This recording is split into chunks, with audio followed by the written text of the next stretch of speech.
22 अप्रैल की दोपहर कश्मीर के एक बेहद सुंदर टूरिस्ट स्पॉट में कुछ लोग घर वालों के साथ घूमने के लिए आए हुए थे। तभी जंगल में से कुछ हथियारबंद लोग निकल कर आते हैं और उन लोगों को मारने लग जाते हैं, धर्म के नाम पर, जात के नाम पर। दोस्तों, ये थे वो टेररिस्ट जो बिलोंग करते थे द रेजिस्टेंट फ्रंट नाम की एक टेरर ऑर्गेनाइजेशन, जो कि Pakistani based Jaish e Mohammed terror organization का एक सपोर्टिव ग्रुप है। डायरेक्ट और इनडायरेक्ट वे से पाकिस्तान की सरकार भी इन टेरर ऑर्गेनाइजेशन को सपोर्ट करती रही है और समय समय से करती आ रही है। तो दोस्तों, पहलगाम अटैक के बाद इंडिया ने पाकिस्तान के अंदर घुसकर उनके टेरर लॉन्च पैड्स को डिस्ट्रॉय किया। ये एक बोल्ड और सर्जिकल स्ट्राइक था, जिसे इंडिया ने नाम दिया ऑपरेशन सिंदूर। लेकिन उसी रात thousands ऑफ रॉकेट्स, ड्रोन्स और लॉन्ग रेंज मिसाइल्स इंडिया की तरफ फायर की गई, specially targeting Indian air force bases, Indian army bases. Pakistan ने पूरा जोर लगा दिया इंडियन एयर फोर्सेस के बेसिस को डिस्ट्रॉय करने के लिए। लेकिन thanks to the Indian air defence system, specially S-400, जिन्होंने कोई भी पाकिस्तानी मिसाइल को इंडियन टेरिटरी पर गिरने नहीं दिया।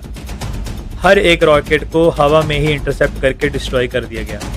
उस रात दोनों साइड की फोर्सेस अब हाई अलर्ट पे थी। एयर डिफेंस सिस्टम एक्टिव हो चुके थे, रडार सिस्टम फुल पावर में स्कैन कर रहे थे आसमान को। पाकिस्तान को पूरा भरोसा था कि इंडिया रिटेलिएट करेगा और जल्दी ही करेगा, इसलिए उन्होंने अपने सबसे एडवांस एयर डिफेंस सिस्टम को रेडी पोजीशन में डाल दिया, स्पेशली उनका Chinese made H-9 air defence system. दोनों तरफ काफी शांति थी। तभी रात के अंधेरे में पाकिस्तान रडार पर एक अननोन प्लेन अपीयर होता है।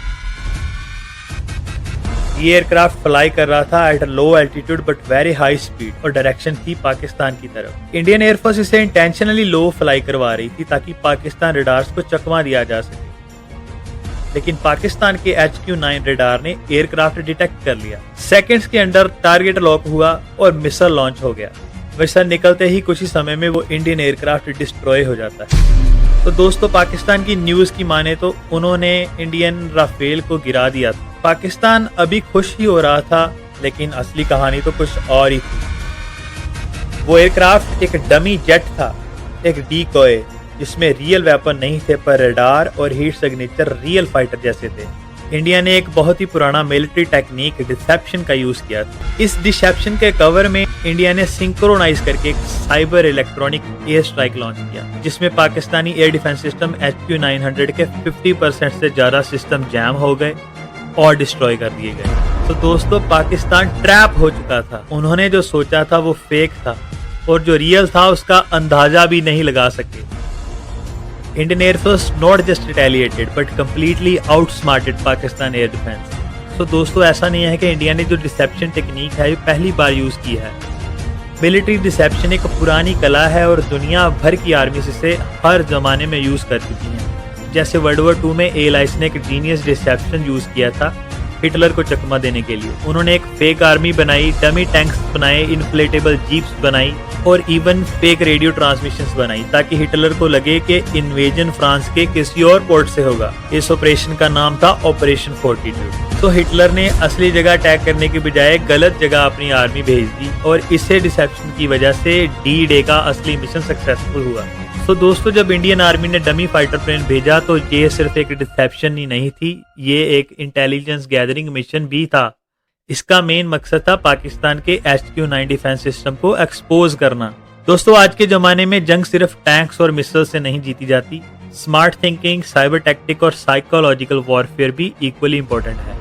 वॉर में सबसे इंपॉर्टेंट चीज होती है दुश्मन के ठिकानों का पता लगाना, यह जान पाना कि रडार कहाँ लगे हैं, मिसाइल बैटरीज किस जगह से कंट्रोल हो रही हैं और एनिमी की रियल टाइम लोकेशन और मूव्स क्या हैं। सो इंडिया का जो डमी प्लेन था वो सिर्फ एक ट्रैप नहीं था, वो एक इंटेलिजेंस गैदरिंग मिशन भी था।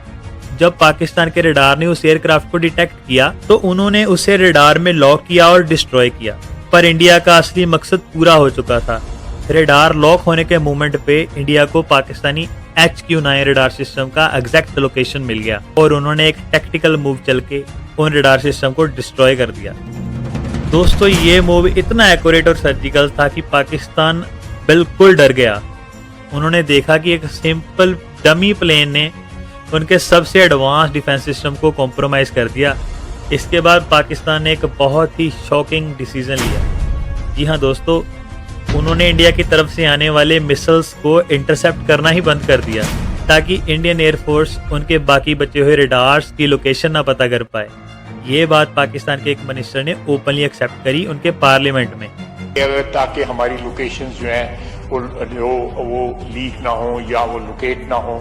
तो दोस्तों, एक तरफ था इंडिया का एक डमी प्लेन और दूसरी तरफ थी पाकिस्तान की top grade air defence system. लेकिन रिजल्ट क्या हुआ? इंडिया जीत गया बिना एक भी जान जोखिम में डाले हुए। दोस्तों, ये होती है टेक्निकल ब्रिलियंस, ये होती है मॉडर्न वॉरफेयर। इस डमी एयरक्राफ्ट का नाम था लक्ष्य। इसे DRDO ने स्पेशली इंडियन आर्मी के लिए बनाया था।